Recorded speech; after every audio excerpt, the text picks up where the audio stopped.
for one, am grateful, Mrs. Bush, that they are finally bringing civilization to this savage land. I could not agree with you more, my dear. My daddy settled this land, and I know he'll be looking down on us, pleased at how we help the natives. Yes, they've lost their land, but they've gained access to heaven.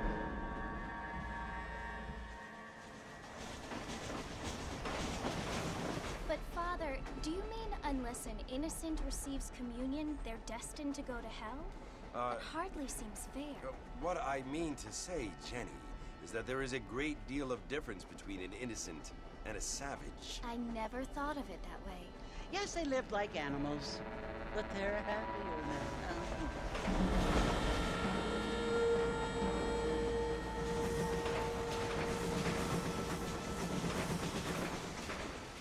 Not only do people now have motor cars, Father, but I heard that pretty soon we will be able to fly. No, only angels can fly, Jenny. No, apparently people can fly. Didn't you hear? Out in Kansas, a man even got a car to fly. I hardly think so, Jenny.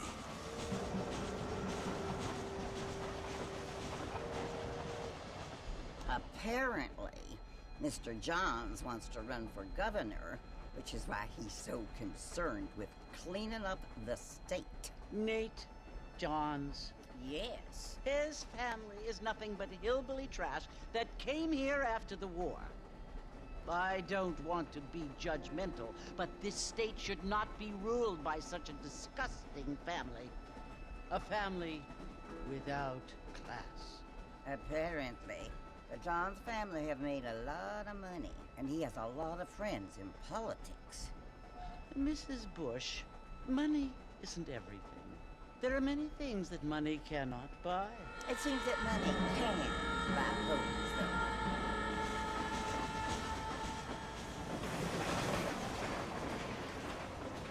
What you must remember, my dear, is that we have been brought here to spread the word. And the word and civilization, they are the same thing. They are the gifts. It is the opportunity we have, the chance to live among people who are decent and who do not kill each other, and who let you worship in peace. It's so confusing, Father. Sometimes I find it impossible to make the distinction between a loving act and a hateful one. I mean, they often seem to be the same thing. Yes, Jenny, it is confusing.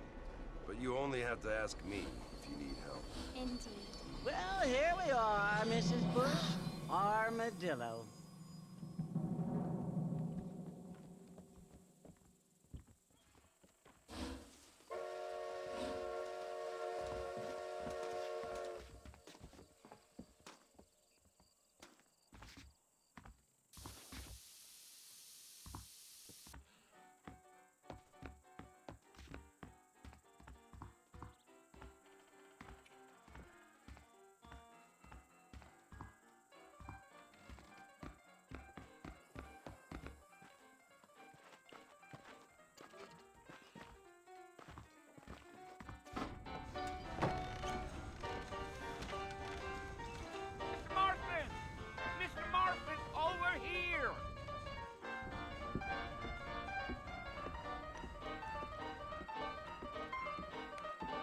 You must be John Marston.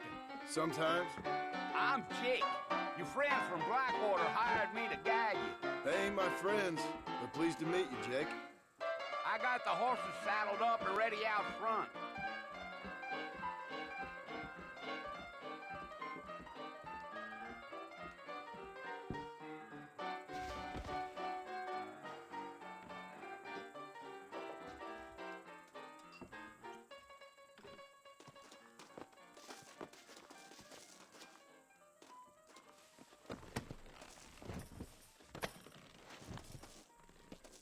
Take it easy until we're out of town.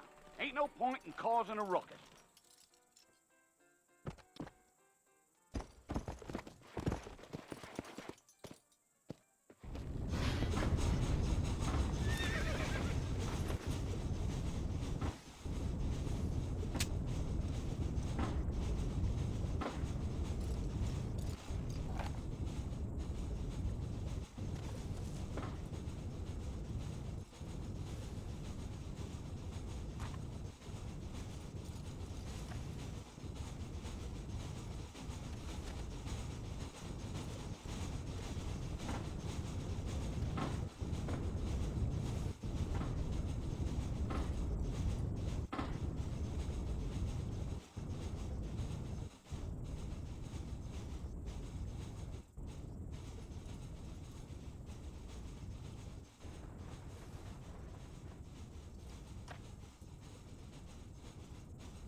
Listen, mister. This here is what's left of Fort Mercer. Some gang rode in and took the place over. So I understand. This is where we part ways, friend. You have yourself a good time.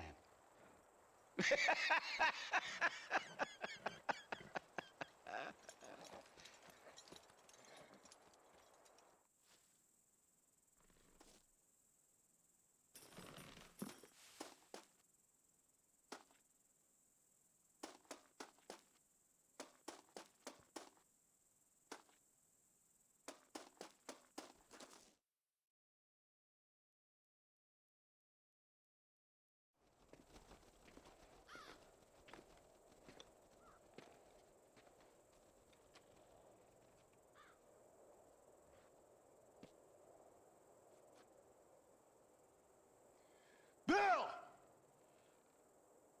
Bill, I've come for you!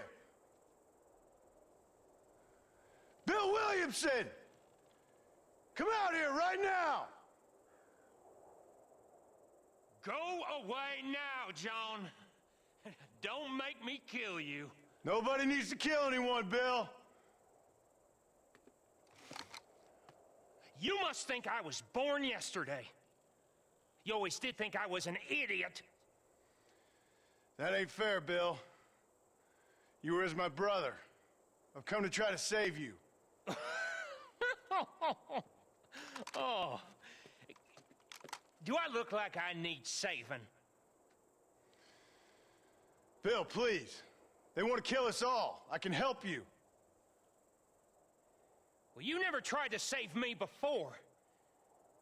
You only seemed to save yourself. Bill, I implore you think about this. You implore me? You implore me. You always were one for fancy words. Oh. Well, things are different now, John. Now I'm in charge. No more Dutch. And no more you. Implores. I implores you to go back and tell them to send someone just a little bit more impressive next time. Well? Oh. Poor John.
Well, you're alive. So it would seem. So, how do you feel? I don't know the polite word for it. I do. Stupid is the word we use around here. What were you doing? I was doing something stupid. Well, you'll be okay. Once you didn't die, the doctor said you'd be fine. He got the bullets out a couple days ago. Good. It cost us $15. I'm sorry, madam. Should have left me there to die. Did you want to die? I mean, was that it? Was that why you went straight out to Fort Mercer and picked a fight with the worst bandit in the county? To die, Mr. Mr. Marston. John Marston. Bonnie McFarlane. Miss Bonnie McFarlane. Well, you may be right, Miss McFarlane. I don't know. Huh. So what were you doing? Trying to give Mr. Williamson a chance. For old time's sake. You know Bill Williamson? Knew him. Long time ago. Well, what was he like? Dumb. Just like you. Thank you, miss. See my hat? I have. And, what will you do now? Now I'm gonna take my time and go after him the less kind way. Well, that sounds very fun, Mr. Marston. Quite heroic, just like in those penny dreadfuls my brother used to read. Meanwhile, if you'll excuse me, I've got a ranch to run. Of course, if you're feeling better, why not take a ride with me later? Help me patrol the perimeter. You can earn back some of that money we wasted on doctor's bills. Of course. And thank you for saving my life, I mean. Next time, Mr. Marston, I strongly recommend you don't try to lose it quite so earnestly. I'll bear that in mind.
I believe the town of Blackwater would benefit from some kind of parade. Please leave me out of this!